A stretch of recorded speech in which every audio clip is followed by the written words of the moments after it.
Voy akalar, mana sizlarga eng zo'r mana shu Stick Comanche o'yinidagi comeback baza boshladi. Pulga qaranglar, pulga oltinga biratlar. Oltin 1,5 ming qilgandim, ishlatib oldim. Ikkita odamdan boshqa odam qo'yish mumkin emasmi? Mana chekli bo'lgani uchun 250 talab qildim.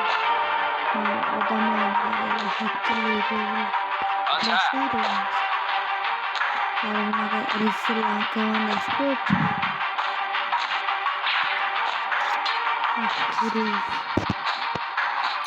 Xo'da boshladi. 250 kishi bor.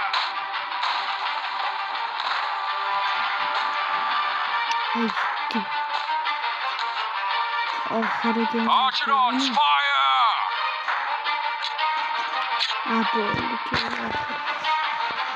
telefon qo'yibdi, muncha odam ko'tarolmaydi.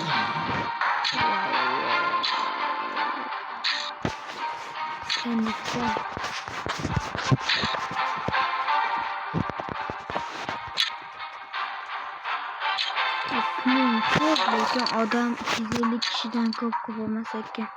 Shuni bildim. Hammasiga oddiy qilich chalashar ekan.